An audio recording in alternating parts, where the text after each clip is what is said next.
কুরআনে বর্ণিত এমন এক রমণী যার অর্ধেক জিন অর্ধেক মানুষ, ইতিহাসের সবচেয়ে রহস্যময় রমণী রানী বিলকিস। তিনি ছিলেন হযরত সুলাইমান এর স্ত্রী। বিলকিস এমন একটি রাজ্য শাসন করতেন যা দক্ষিণ আরব থেকে শুরু করে আফ্রিকা পর্যন্ত বিস্তৃত ছিল। তার সম্পর্কে কিছু অবিশ্বাস্য তথ্য আছে যা আপনার জানা উচিত। যেহেতু কিছু ইতিহাসবিদ দাবি করেছেন যে তিনি অর্ধেক মানুষ এবং অর্ধেক জিন ছিলেন, তাহলে প্রশ্ন, জিনদের রাজা নবী সুলাইমান কি মানুষ হয়ে সত্যিই কোনো জিনকে বিয়ে করতে পারেন? ইসলামী ইতিহাস এ সম্পর্কে কি বলে? এই ঘটনা শুরু হয়েছিল একটি ছোট্ট পাখির মাধ্যমে, কুরআনে যার নাম হুদহুদ বলা হয়েছে। হুদহুদ যে মানুষদের কথা বুঝতে পারত এবং নবী সুলাইমানের এক বিশ্বস্ত গোয়েন্দা ছিল এবং দূর দেশ থেকে গুরুত্বপূর্ণ রাজনৈতিক সংবাদ নিয়ে আসত। আপনি যদি প্রস্তুত থাকেন, চলুন পুরো ঘটনা বিস্তারিত জানি। নবী সুলাইমানের সেনাবাহিনী ছিল ইতিহাসের অন্যতম অদ্ভুত এক সেনাবাহিনী। এই বাহিনীতে ছিল মানুষ, জিন, পাখি এবং অন্যান্য প্রাণী। এমনকি বাতাসও নবী সুলাইমানকে যেখানে ইচ্ছা সেখানে নিয়ে যেত। মানব বাহিনীতে ছিল পদাতিক সৈনিক ও অশ্বারোহীরা। জিন সৈনিকরা ছিল মানুষের চোখে অদৃশ্য। এই সেনাবাহিনীকে এত ভয়ঙ্কর করে তৈরি করা হয়েছিল যে শত্রুরা তাদের অনেক সদস্যকে দেখতেই পেত না।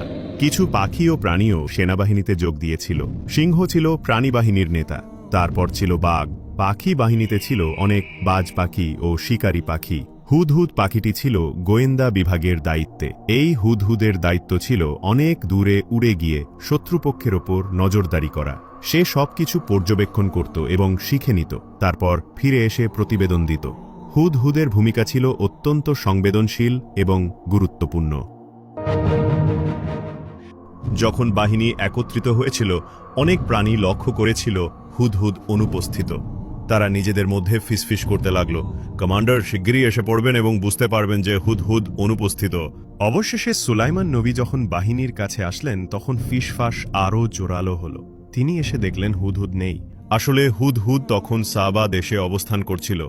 সে বহু পথ পাড়ি দিয়ে গিয়েছিল এবং তার ভেতরে অনুভব করছিল যে সে কোনো গুরুত্বপূর্ণ সংবাদ উদ্ধার করবে। সে শহরের ওপর অবস্থিত একটি উঁচু গাছের ওপর নামল।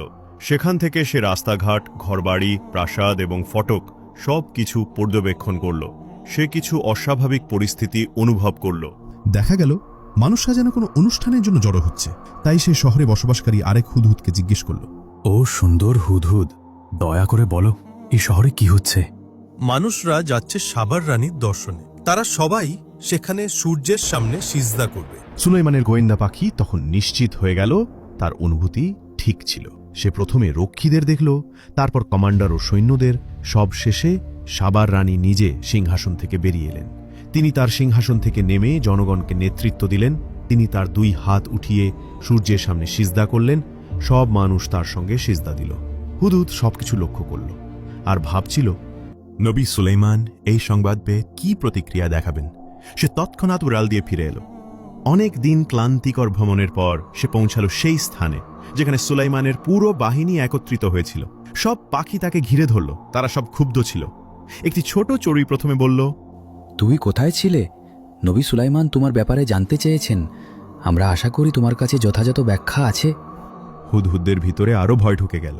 সে সিদ্ধান্ত নিল এখনই নবী সুলাইমানের কাছে গিয়ে ক্ষমা চাইতে হবে। সে কাঁপতে কাঁপতে নবী সুলাইমানের তাঁবুর দিকে উড়ে গেল। তখন নবী সুলাইমান রাতের খাবার খাচ্ছিলেন। হুদহুদ জানালা দিয়ে ঢুকে চুপচাপ টেবিলের এক কোনায় বসল।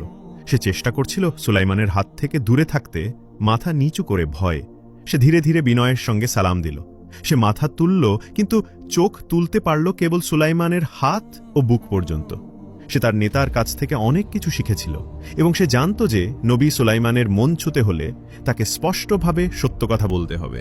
আমার বাদশা, আমি এমন একটি জাতির সংবাদ এনেছি যাদের সম্পর্কে আপনি জানেন না। এক দূর দেশে আমি এমন এক নারীকে দেখেছি যিনি সাবার জাতির ওপর শাসন করছেন। তিনি এক বিশাল সিংহাসনে বসেন এবং তার কাছে এমন সব জিনিস আছে যা কেউ চাইলেই পেতে পারে না। কিন্তু আমি দেখেছি তিনি এবং তার জাতি আল্লাহর পরিবর্তে সূর্যকে সিজদা করছে। শয়তান তাদের কাজকে তাদের কাছে শোভনীয় করে তুলেছে। এই শব্দগুলো ছিল শক্তিশালী। হুদহুদ